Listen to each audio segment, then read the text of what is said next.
This is SSPTV News, brought to you by Samsung Productions and the Hazleton Standard Speaker. It's Fat Tuesday, or Donut Day, or Fosnot Day, or Mardi Gras. No matter what you call it, stay tuned for the delicious details. Maybe the best Tuesday of the year. Thank you for spending some of it with us at SSPTV News, your place for 24 hours of your hometown news and information. I'm Ken Kara, and these are your headlines from SSPTV and the Hazleton Standard Speaker.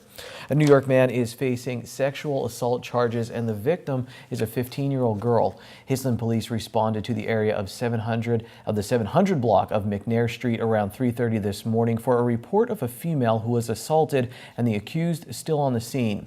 46-year-old Larry Garlick of New York City was taken into custody. He was scheduled for arraignment this afternoon before District Judge Joseph Zola on charges of rape, forcible compulsion, aggravated indecent assault, statutory sexual assault, and indecent assault. And in other news, today is the day many indulge in a tasty treat prior to the start of the Lenten season. We stopped by Boyer's Market on 15th Street in Hazleton, where the bakery was definitely a popular place on this donut day. Well, it started at 3 a.m. bright and early, of course, to make the donuts fresh. We had a variety selection in the back here. Our favorites are the coconut long johns. We have Boston cream. We also have a different selection. We have pina colada. We have strawberry cheesecake. We also have a chocolate tuxedo. We have peanut butter and jelly. So we could appease all of the customers that we have. What are the biggest requests when people come in? Are there favorites, or do they like everything? They like a little bit of everything, of course. We can't fit all of the flavors that everyone wants, but we try to get the coconut long johns. They're definitely the favorite. I came to buy my wife a donut. A donut? A donut. That's all she wants is one donut, so that's all she gets. She gets my love, though, all my love. Now, what about donuts for you? No. Now, I saw you had a tough time making a decision there. What did you finally decide on? The French donut. Yeah, there's a... I think the other ones there are calling your name. I heard them saying, Leo, Leo. I hear them too. That's why I have my back turned towards them. But no, I just went. Do you always celebrate Donut Day because leading up to Lent start? Yeah, definitely. It's a tradition.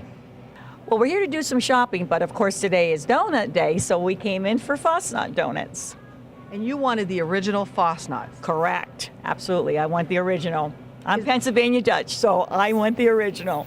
So is that always the yearly tradition with you? Yes, it is. Why is it so important to continue that? I don't know. I guess as you get older, traditions seem more important. So I like to continue it. Donut Day is the Tuesday before the start of the Lenten season, which is known as Ash Wednesday for members of the Christian faith. The Lenten season culminates on Easter Sunday, the day Christians believe that Jesus Christ rose from the dead. Goals accomplished. West Hazleton's mayor is ready for some family time. Frank Schmidt has spent 2 terms as mayor and says he will not run for a third. He helped rebuild the police force in the borough from 1 officer to around-the-clock coverage with 3 full-time officers and 7 part-time. After being declared financially distressed by the state in 2003, the borough came out of that status in 2014, and Schmidt says they are now in very good financial shape. The mayor also helped lead the resurgence of West Hazleton's Memorial Day Parade. Schmidt is 77 years old and says the people of the borough were very good to him. A zoning hearing into a proposed asphalt plant has been continued again.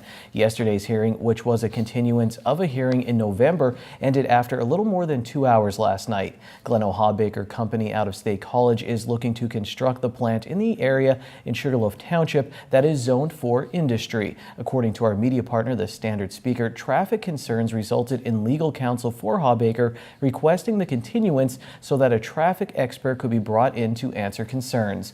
The hearing will resume Monday, March 20th at 7 p.m. at the Sugarloaf Fire Company.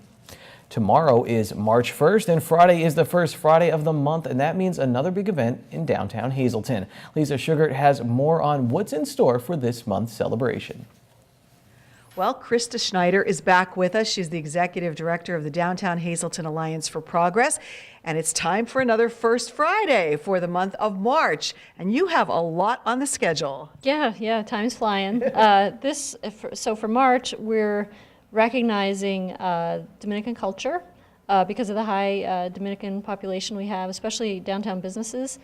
We want to try to bridge that gap a little bit, and so we're working with some really good volunteers to help put together a nice First Friday that's going to feature, art, music, dance, and food that has Dominican flavor, Dominican culture. Sounds good. I know there are a variety of events. It is this Friday, so there's a tasting tour, I guess, that it kicks off with? Yeah, we have about eight stops on the tasting tour. So it'll be, appetizers, drinks, soups, different kinds of all Dominican foods. And we'll start at 5:30 p.m. from the Pines. This is a guided tour, not a self-guided tour, so a little different than what we've done in the past. $5 registration, either at the door or in advance, preferred, because we will limit it probably to the number of people that we'll have and be able to walk with. All right, so that sounds good. A lot of entertainment, art-related things, so you've really got a big variety. Yeah, we have several art exhibits, 2 featured artists and photographers at the Hazelton Art League, Nestor Benjamin and Carlos Nunez, 2 Dominican artists that'll be featuring their work. There's also Meet the Artist event at the Dragonfly. There's also going to be a wine and paint night at Giorgio's by a Dominican artist who has a business doing just that, and Gigi, so she'll be joining us again. She's done this a couple times before for First Fridays. We're also going to have kids from 6th grade, students at West Hazelton Elementary. They're actually practicing Latin dances, traditional Latin dances, and so they'll be featuring those dances for the public. And if you're interested in learning a little bit of Spanish, but not, enrolling yourself in a course or anything like that, there's a Spanglish mixer that'll take place at 6:30 at the Sage Exchange. And it's going to be fun. It's going to be games and interactive events to just try to, get people to get to know each other. Wow, so big list, and I know you said 2 fun things for the kids. They can make masks at the make library. masks. Right, so as part of the Dominican celebration of independence, which is actually earlier in the week, the tradition is to have a carnival parade with masks that are very intricate and very artistically done. And so the kids will be learning how to make those masks at the Hazelton Area Public Library at 3:30. All right. Yeah. There is definitely something for all ages. There's dance classes too. There's Irish. If you're not into Dominican and you want to stick with traditional Irish culture and march, there's Irish style dance classes at Facets of Dance. There's also some live music in the evening. We have 3 opportunities for music. One at the Pines, and then there's another a Dominican band playing traditional music with traditional instruments that'll take place later in the evening at 8 at the Crystal Lounge. And that's going to be actually part of our tasting tour too. All right, well, there's plenty of things happening all this Friday. If you want the complete listing, you're going to go to downtownhazelton.org. And if you'd like to register for the tasting, you can register there, or you can give Krista a call at 570-455-1509. We hope to see a large crowd come out this Friday. Yeah, I hope the weather's good. We're keeping our fingers crossed. We hope to see you in downtown Hazelton this Friday. Thank you, Lisa and Krista. Well, how would you like a shout out on SSPTV News? We want to recognize those fans who like us on social media. Starting tomorrow, March 1st, make sure you like our Facebook page at facebook.com/SSPTV News. We will pick one lucky social media pal for a shout out each night on the news. Coming up next on SSPTV News, another outdoor adventure hosted by the Standard Speaker's Kent Jackson. Later, we'll kick it into gear with motorsport journalist Dino Alberto. The discussion includes the Daytona 500, changes in NASCAR, and Monster Jam. Stay tuned.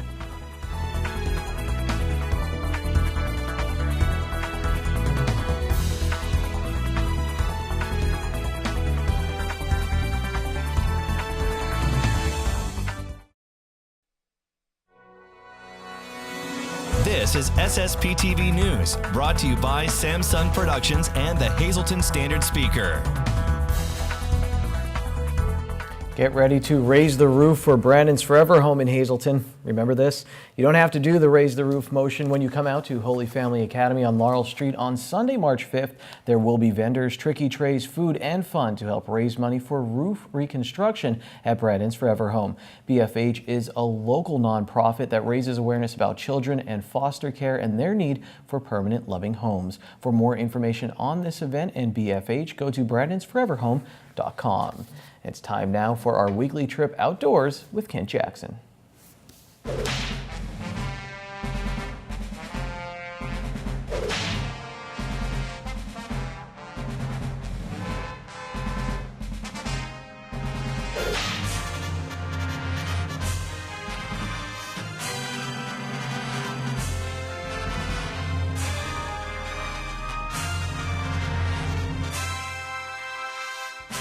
A deer that he never shot helped make Bob Hart a better marksman. The buck that he saw as a boy had bigger antlers than any he has seen since, but it was too far away to shoot. What if, Hart wondered, he could have taken that shot? Hart immersed himself into the science of rifles, ammunition, and optics. At his family's gun shop, R.W. Hart & Sons in Nescopec, he carried on a tradition of long-distance shooting, customizing and fine-tuning firearms. Factory rifles, he said, when properly maintained and sighted in, are accurate to 500 yards. Hart has won target shooting contests at 1,000 yards in Williamsport, the birthplace of long-distance shooting. He also offered tips on hitting targets during a lecture at the Early Bird Sports Expo in Bloomsburg in January. On winter slopes, for example, he suggested painting milk jugs orange so they stand out against the snow on a hillside to use as long-range targets. He teaches shooting at schools, at his shop, and said that Pennsylvania deer hunters might not need the accuracy that he strives for. The average hunter, after all in the state, strikes a deer from 70 yards away. But good techniques pay off when target shooting or hunting at any distance. And maybe, Hart said, they will bring that deer you see once in a lifetime into range.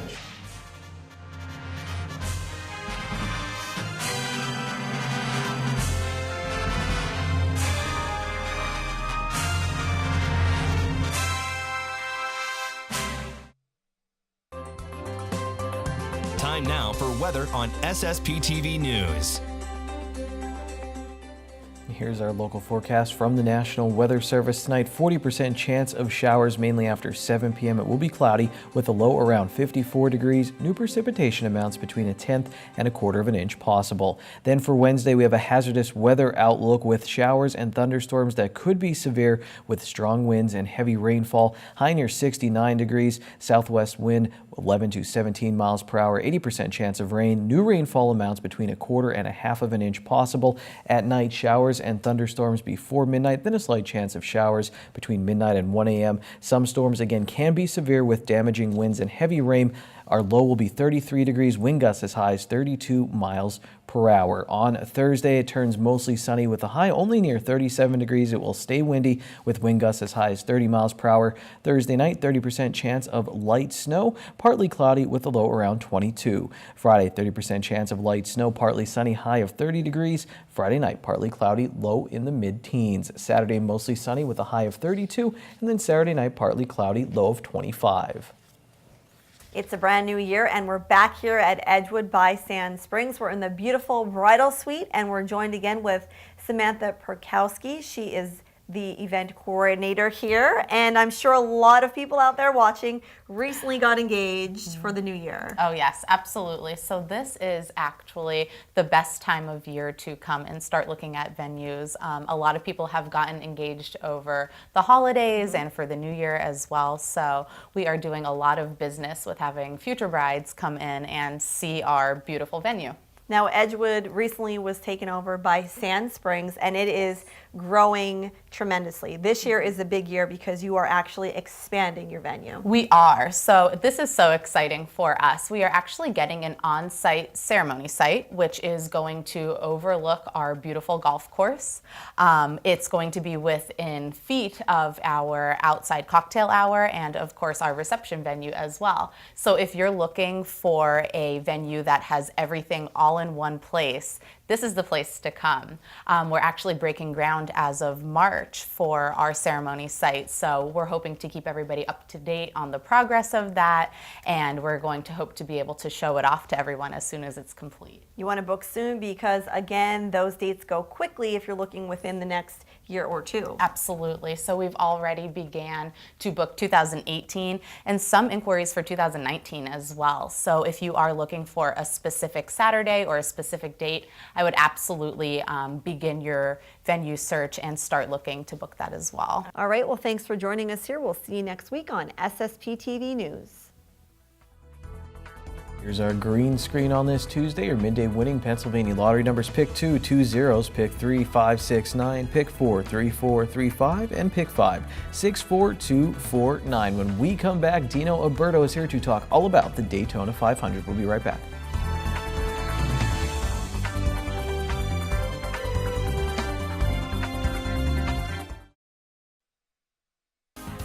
Time now for sports on SSPTV News.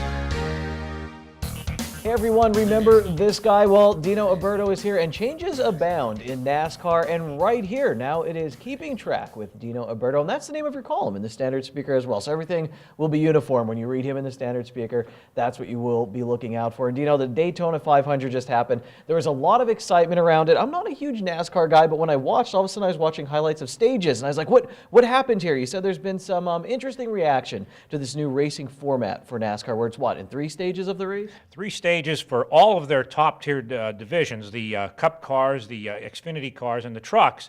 And over the off-season, I guess NASCAR, which has a habit of reinventing itself whenever their ratings seem to be kind of slipping a little bit, which they have, especially last year. So the powers that be down at Daytona Beach, which is the headquarters of NASCAR, came up with this concept of how do we make this more exciting? They tried that last year by a win-and-you're-in deal to get into the playoffs.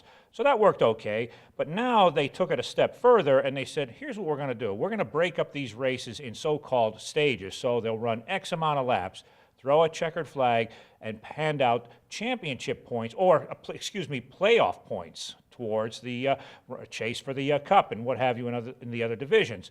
All right, that's fine. Then we're going to go to another stage, run X amount of laps, and then a final stage, and points being awarded at each one of those.